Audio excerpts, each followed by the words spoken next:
വാർത്തകൾ വിശദമായി. കണ്ണൂർ കരുണ മെഡിക്കൽ കോളേജുകളിലെ 180 വിദ്യാർത്ഥികളെ പുറത്താക്കണമെന്ന് സുപ്രീം കോടതി.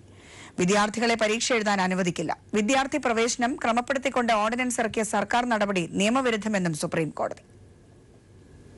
2016-17 കാലയളവിൽ കണ്ണൂർ കരുണ മെഡിക്കൽ കോളേജുകളിൽ വിദ്യാർത്ഥികൾ ക്രമവിരുദ്ധമായാണ് പ്രവേശനം നേടിയതെന്ന് കാണിച്ച് മെഡിക്കൽ കൗൺസിൽ ഓഫ് ഇന്ത്യ നൽകിയ ഹർജിയിലാണ് സുപ്രീം കോടതി വിധി പറഞ്ഞിരിക്കുന്നത്. കണ്ണൂർ മെഡിക്കൽ കോളേജിലെ 150 വിദ്യാർത്ഥികളെയും കരുണ മെഡിക്കൽ കോളേജിലെ 30 വിദ്യാർത്ഥികളെയും പുറത്താക്കണമെന്ന് കോടതി നിർദ്ദേശിച്ചു. വിദ്യാർത്ഥികളുടെ ഭാവി മുൻനിർത്തി സംസ്ഥാന സർക്കാർ പാസാക്കിയ ബില്ലും കോടതി റദ്ദാക്കി. പ്രവേശനം സാധൂകരിക്കുന്ന ബിൽ നിയമസഭ ഐകകണ്ഠേനയാണ് പാസാക്കിയത്. മാനുഷിക പരിഗണന മാനിച്ചാണ് ബിൽ പാസാക്കിയതെന്ന് സംസ്ഥാന ആരോഗ്യമന്ത്രി കെ ശൈലജ ടീച്ചറും പ്രതികരിച്ചു. വാദം കേൾക്കുന്നത് നീട്ടിവെക്കണമെന്ന കേരളത്തിന്റെ ആവശ്യം കോടതി പരിഗണിച്ചില്ല. കുട്ടികളെ കോളേജിൽ പ്രവേശിപ്പിക്കുകയോ പഠനം തുടരാൻ അനുവദിക്കുകയോ പരീക്ഷയ്ക്കിരുത്തുകയോ ചെയ്യരുതെന്ന് സുപ്രീംകോടതി ആവശ്യപ്പെട്ടു. ഏതെങ്കിലും തരത്തിൽ നിയമം ലംഘിച്ചാൽ അത് ഗൗരവമേറിയ വിഷയമാകുമെന്നും ജസ്റ്റിസ് അരുൺ മിശ്ര അധ്യക്ഷനായ ബെഞ്ച് ചൂണ്ടിക്കാട്ടി. News bureau, Delhi. സുപ്രീം കോടതിയുമായി മത്സരത്തിനില്ലെന്ന് മുഖ്യമന്ത്രി പിണറായി വിജയൻ. കോടതിയെ വെല്ലുവിളിക്കുന്ന സമീപനം സർക്കാരിനില്ലെന്നും കണ്ണൂർ കരുണ മെഡിക്കൽ കോളേജ് പ്രവേശനവുമായി ബന്ധപ്പെട്ട് സുപ്രീം കോടതി വിധിയോട് പ്രതികരിക്കവേ മുഖ്യമന്ത്രി കൊച്ചിയിൽ പറഞ്ഞു. സുപ്രീം കോടതി വിധി സർക്കാരിന് തിരിച്ചടിയല്ലെന്ന് ആരോഗ്യമന്ത്രി ശൈലജ ടീച്ചർ പറഞ്ഞു. സുപ്രീം കോടതി വിധി ദൌർഭാഗ്യകരമെന്ന് കോടിയേരി അഭിപ്രായപ്പെട്ടു. മുൻവിധിയോടുകൂടിയാണ് കോടതി വിധി പറഞ്ഞത്. വിദ്യാർത്ഥികളുടെ ആശങ്കയെ കരുതിയാണ് ഓർഡിനൻസ് ഇറക്കിയതെന്നും കോടിയേരി. കോടതിയുമായുള്ള മത്സരത്തിന് സർക്കാർ പുറപ്പെട്ടിട്ടില്ല. അതാണ് ആദ്യമായിട്ട് വ്യക്തമാക്കാനുള്ളത്. ഇവിടെ സംഭവിച്ചത് കുറേ കുട്ടികളുടെ ഭാവി വല്ലാത്ത അനിശ്ചിതത്വത്തിലാവുന്നു. അപ്പോൾ എല്ലാവരും ആ കുട്ടികളുടെ ഭാവി സംരക്ഷിക്കുന്നതിനുള്ള ഇടപെടൽ സർക്കാരിൻ്റെ ഭാഗത്ത് നിന്നുണ്ടാകണമെന്ന് നിർബന്ധിക്കുന്നത് തന്നെയുണ്ടായി. നിയമസഭ ഒറ്റക്കെട്ടായിരുന്നു, എല്ലാ രാഷ്ട്രീയ പാർട്ടികളും ഒറ്റക്കെട്ടായിരുന്നു. പക്ഷേ കോടതി ഈ നിലപാടാണ് സ്വീകരിച്ചിട്ടുള്ളത്. ഗവൺമെന്റ് വേറെ ഒന്നും ചെയ്തിട്ടില്ല. ഈ കുട്ടികളെ ഈ ഒരു വലിയ വൈതരണിയിൽ നിന്ന് രക്ഷിച്ചിട്ട് വലിയൊരു അപകടത്തിൽ നിന്ന് അവരെ രക്ഷിക്കാൻ വേണ്ടിയാണ്.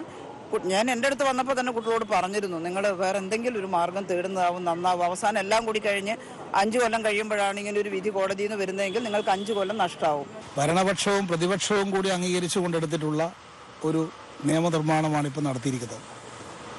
ആ ഓർഡിനൻസിനെയാണ് ഇപ്പോൾ സുപ്രീം കോടതി റദ്ദാക്കിയിരിക്കുന്നത്. ഇത് യഥാർത്ഥത്തിൽ അതിൻ്റെ കൂടുതൽ നിയമവശങ്ങൾ പരിശോധിക്കാൻ പോലും സുപ്രീം കോടതി സന്നദ്ധമായില്ല. മുൻവിധിയോട് കൂടിയിട്ടുള്ള ഒരു സമീപനമാണ് സുപ്രീം കോടതി പ്രകടിപ്പിച്ചത് എന്നുള്ളതാണ്. നേരത്തെ എടുത്ത സമീപനം തിരുത്താതെ ഇപ്പോൾ നിയമസഭ ബില്ല് പാസ്സാക്കിയിട്ട് നേരത്തെ എടുത്ത സമീപനത്തിൽ തന്നെ ഉറച്ചു നിൽക്കുന്നൊരു നിലപാടാണ് സുപ്രീം കോടതി സ്വീകരിച്ചതായിട്ട് കാണുന്നത്.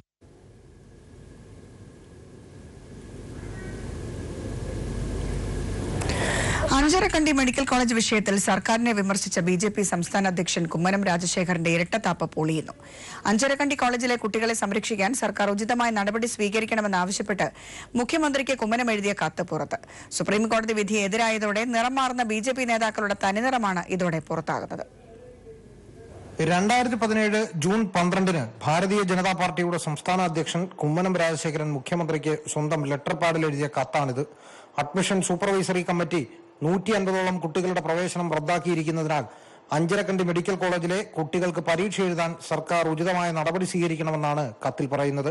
കുമ്മനം രാജശേഖരൻ ഔദ്യോഗികമായി എഴുതിയ ഈ കത്തിന്റെ കൂടി അടിസ്ഥാനത്തിലാണ് ഓർഡിനൻസ് അടക്കമുള്ള നടപടിക്രമങ്ങളിലേക്ക് സർക്കാർ കടന്നത്.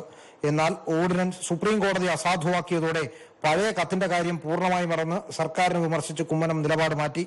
തന്റെ ഫേസ്ബുക്ക് പോസ്റ്റിലൂടെയാണ് കുമ്മനം സർക്കാരിനെ വിമർശിച്ചത്. കുമ്മനത്തിന്റെ നിലപാട് മാറ്റത്തെ രൂക്ഷമായി വിമർശിച്ചാണ് മുൻ സംസ്ഥാന അധ്യക്ഷൻ വി മുരളീധരൻ രംഗത്തെത്തിയത്. നിയമസഭയിലെ ബി.ജെ.പി. പ്രതിനിധിയായ ഒ രാജഗോപാലിന്റെ കൂടി പിന്തുണയിൽ ഐകകണ്ഠേനയാണ് മെഡിക്കൽ പ്രവേശനം സാധുവാക്കിയ നിയമം നിർമ്മിച്ചതെന്നിരിക്കെ ബി.ജെ.പിയുടെ നടപടി പരിഹാസ്യമാവുകയാണ്. എസ് ജീവൻകുമാർ, ചെങ്ങന്നൂർ. വാർത്തകൾ തുടരും. ഇടവേളയ്ക്ക് ശേഷം വാർത്തകൾ തുടരുന്നു. കേംബ്രിഡ്ജ് അനലിറ്റിക്ക വഴി ചോർന്ന ഉപയോക്താക്കളുടെ വിവരങ്ങൾ ഫേസ്ബുക്ക് പുറത്തുവിട്ടു. 9 കോടിയോളം ആൾക്കാരുടെ വിവരങ്ങളാണ് ചോർത്തിയത്. ഇന്ത്യയിലെ 5.5 ലക്ഷത്തോളം ആൾക്കാരുടെ വിവരങ്ങളും ചോർത്തി. രാഷ്ട്രീയക്കാർക്ക് വിവരങ്ങൾ നൽകിയിട്ടുണ്ടാകാമെന്നും ഫേസ്ബുക്ക്. 5.5 ലക്ഷത്തിലധികം ഇന്ത്യക്കാരുടേതടക്കം 9 കോടിയോളം ആളുകളുടെ വിവരങ്ങളാണ് ചോർന്നിട്ടുള്ളതെന്ന് ഫേസ്ബുക്ക് വൃത്തങ്ങൾ വ്യക്തമാക്കി. ഫേസ്ബുക്കിന്റെ ചീഫ് ടെക്നോളജി ഓഫീസറാണ് ഇക്കാര്യം ബ്ലോഗിൽ വെളിപ്പെടുത്തിയത്. വ്യക്തിഗത വിവരങ്ങൾ ചോർന്നതിൽ 11 ലക്ഷം അക്കൗണ്ടുകൾ UK-യിൽ നിന്നുള്ളതാണെന്നാണ് റിപ്പോർട്ട്.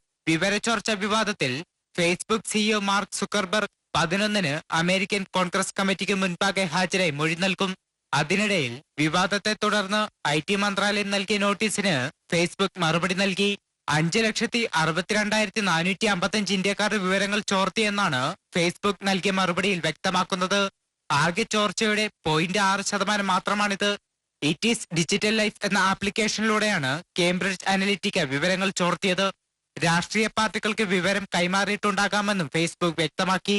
ഇതോടെ തെരഞ്ഞെടുപ്പുകളിൽ കേംബ്രിഡ്ജ് അനലിറ്റിക്ക ഇടപെട്ടിട്ടുണ്ടെന്ന വാദം ശക്തമായി. News bureau, Delhi. അന്തരിച്ച നടൻ കൊല്ലം അജിത്തിന്റെ മൃതദേഹം സംസ്കരിച്ചു. ഉദരസംബന്ധമായ അസുഖത്തെ തുടർന്ന് കൊച്ചിയിലെ സ്വകാര്യ ആശുപത്രിയിൽ ചികിത്സയിലായിരുന്നു. പുലർച്ചെ 3:40 അന്ത്യം. കൊച്ചിയിൽ സ്ഥിരതാമസമാക്കിയ അജിത്തിനെ മാർച്ച് 16-ാം തീയതി കരൾ രോഗത്തെ തുടർന്ന് എറണാകുളത്തെ സ്വകാര്യ ആശുപത്രിയിൽ പ്രവേശിപ്പിച്ചിരിക്കുകയായിരുന്നു. ഇതേ തുടർന്ന് ആന്തരിക അവയവങ്ങൾക്കുണ്ടായ അണുബാധയാണ് മരണകാരണം. ഭാര്യ പ്രമീളയും 2 മക്കളുമാണ് അജിത്തിനുള്ളത്. നടൻ മമ്മൂട്ടി, ആലപ്പി അഷറഫ്, നിർമ്മാതാവ് അനിൽ ആന്റോ തുടങ്ങി നിരവധി പേർ അജിത്തിനെ ആശുപത്രിയിലെത്തി അന്തിമോപചാരമർപ്പിച്ചു. എൻ്റെ ഒരു വളരെ പഴയ സുഹൃത്താണ്, അടുത്ത സുഹൃത്താണ്. അദ്ദേഹം ഇപ്പോൾ പടം സംവിധാനം ചെയ്തിരുന്നു. അതുകൂടാതെ നിരവധി പടങ്ങളിൽ വില്ലൻ കഥാപാത്രങ്ങളെ അവതരിപ്പിച്ചിട്ടുണ്ടെങ്കിൽ പോലും അദ്ദേഹത്തിൻ്റെ നല്ലൊരു മനസ്സിൻ്റെ ഉടമയായിരുന്നു. വെറുമൊരു പാവം എന്ന് തന്നെ പറയാം. ഒരു വളരെ സാധുവായൊരു മനുഷ്യനായിരുന്നു. അദ്ദേഹം ചെയ്ത വില്ലൻ കഥാപാത്രങ്ങളാണ് മലയാള സിനിമയിൽ എല്ലാവർക്കും മറക്കാൻ പറ്റാത്ത ഒരുപാട് പടങ്ങളിൽ, ഒരുപാട് വലിയ വലിയ സംവിധായകരുടെ പടത്തിൽ അദ്ദേഹം വില്ലൻ്റെ വേഷങ്ങൾ ചെയ്തിട്ടുണ്ട്. അവസാനമായിട്ടൊരു പടം സംവിധാനം ചെയ്തിട്ടുണ്ട്. എന്തായാലും അദ്ദേഹത്തിന്റെ ആത്മാവിന് നിത്യശാന്തി. 3 പതിറ്റാണ്ടിലേറെക്കാലം സിനിമാ രംഗത്ത് സജീവമായ അജിത്ത് വിവിധ തെന്നിന്ത്യൻ ഭാഷകളിലായി 500ഓളം ചിത്രങ്ങളിൽ അഭിനയിച്ചിട്ടുണ്ട്. 90കളിൽ സിനിമാ രംഗത്തെ വില്ലൻ പരിവേഷമായിരുന്നു അജിത്തിന്റേത്. പകൽ പോലെ, കോളിംഗ് ബെൽ എന്നീ സിനിമകൾ അജിത്ത് സംവിധാനം ചെയ്തു. News bureau, Kochi. Radio jockey Rajesh വധക്കേസിൽ ആദ്യ അറസ്റ്റ്. കൊട്ടേഷൻ സംഘത്തിന് ഗൂഢാലോചന നടത്താനും കൃത്യം നിർവഹിക്കാനും താവളം ഒരുക്കിക്കൊടുത്ത കൊല്ലം സ്വദേശി സനുവിനെയാണ് പ്രത്യേക അന്വേഷണ സംഘം അറസ്റ്റ് ചെയ്തത്. രാജേഷിനെ കൊലപ്പെടുത്താൻ ഉപയോഗിച്ച വാളും പോലീസ് കണ്ടെടുത്തിട്ടുണ്ട്. പ്രതികൾക്ക് വേണ്ട എല്ലാ സഹായവും താൻ ചെയ്തു കൊടുത്തുവെന്ന് സനു പോലീസിനോട് സമ്മതിച്ചു. റേഡിയോ ജോക്കി രാജേഷ് വധക്കേസിൽ ആദ്യ പ്രതിയെയാണ് കേസന്വേഷിക്കുന്ന ആറ്റിങ്ങൽ ഡിവൈഎസ്പിയുടെ നേതൃത്വത്തിലുള്ള സംഘം അറസ്റ്റ് ചെയ്തത്. രാജേഷിനെ കൊലപ്പെടുത്താനായി എത്തിയ സോലിക് എന്ന അലിഭായിക്കും കായംകുളത്തെ കൊട്ടേഷൻ സംഘത്തലവൻ അപ്പുണ്ണിക്കും കൂട്ടർക്കും താവളം ഒരുക്കിക്കൊടുത്ത കൊല്ലം വള്ളിക്കീഴിൽ സ്വദേശി സനുവാണ് പോലീസിന്റെ പിടിയിലായത്. സനുവിന്റെ കൊല്ലത്തെ വീട്ടിൽ വെച്ച പ്രതികൾ കൊലപാതകം പ്ലാൻ ചെയ്തു. രാജേഷ് കൊല്ലപ്പെടുന്നതിന് 2 ദിവസം മുൻപാണ് പ്രതികൾ വീട്ടിലെത്തിയതെന്നും സനു പോലീസിനോട് വെളിപ്പെടുത്തി. പ്രതികൾ നടത്തിയ ഗൂഢാലോചനയിൽ പങ്കാളിയായ സനു അലിഭായിക്കും സംഘത്തിനും വേണ്ട എല്ലാ സഹായവും ചെയ്തു കൊടുത്തുവെന്നതും ചോദ്യം ചെയ്യലിൽ സനു സമ്മതിച്ചിട്ടുണ്ട്. സനുവിന്റെ വീട്ടിൽ നിന്ന് 2 വാളുകളും പോലീസ് കണ്ടെടുത്തു. ഇതിൽ ഒന്നുപയോഗിച്ചാണ് രാജേഷിനെ വെട്ടിക്കൊലപ്പെടുത്തിയത്. രണ്ടാമത്തെ വാൾ ഉപയോഗിക്കാത്തതാണ്. പ്രതികൾ കൊലപാതകത്തിന് ഉപയോഗിച്ച വാൾ അന്വേഷണ സംഘം വിശദമായ പരിശോധനയ്ക്കായി ഫോറൻസിക് വിഭാഗത്തിന് കൈമാറിയിട്ടുണ്ട്. പോലീസ് സ്റ്റേഷനിൽ വെച്ച സനുവിനെ 4 മണിക്കൂറിലധികം ചോദ്യം ചെയ്തിരുന്നു. അതേസമയം കേസിലെ പ്രധാന പ്രതികളെ ഉടൻ പിടികൂടുമെന്ന് ആറ്റിങ്ങൽ ഡിവൈഎസ്പി വ്യക്തമാക്കി. അയാളെ അറസ്റ്റ് ചെയ്ത് ചോദ്യം ചെയ്തതിൽ നിന്നും കിട്ടിയ വിവരത്തിന്റെ അടിസ്ഥാനത്തിൽ ചില പ്രതികൾ അയാളുടെ വീട്ടിൽ ഉപേക്ഷിച്ചു പോയ 2 വാളുകളും പോലീസ് റിക്കവർ ചെയ്തിട്ടുണ്ട്. സംഭവവുമായി ബന്ധപ്പെട്ട ഓച്ചിറ സ്വദേശി യാസിം അബൂബക്കർ, കൃഷ്ണപുരം സ്വദേശി നിഖിൽ എന്നിവർ ഇപ്പോഴും അന്വേഷണ സംഘത്തിന്റെ കസ്റ്റഡിയിലാണ്. ഖത്തറിലുള്ള പ്രധാന പ്രതി സ്വാലിഹിനെയും രാജേഷുമായി വഴിവിട്ട ബന്ധമുണ്ടായിരുന്ന ആലപ്പുഴ സ്വദേശിനിയായ നർത്തകിയെയും കൊലപാതകത്തിന് കൊട്ടേഷൻ കൊടുത്തുവെന്ന് പോലീസ് സംശയിക്കുന്ന നർത്തകിയുടെ ഭർത്താവ് സത്താർ എന്നിവരെയും അന്വേഷണ സംഘം ചോദ്യം ചെയ്യും. ഇതിനായി അന്വേഷണ സംഘത്തിലെ ഉദ്യോഗസ്ഥർ ഖത്തറിലേക്ക് പോകും. സത്താറിനും നർത്തകിക്കും യാത്രാവിലക്ക് നിലനിൽക്കുന്നതിനാലാണ് ഖത്തറിലെത്തി ചോദ്യം ചെയ്യാൻ പോലീസ് തീരുമാനിച്ചിരിക്കുന്നത്. Sunil Arumanoor, news bureau, Thiruvananthapuram. ഈ വാർത്താ ബുള്ളറ്റിൻ പൂർണ്ണമാകുന്നു. നമസ്കാരം.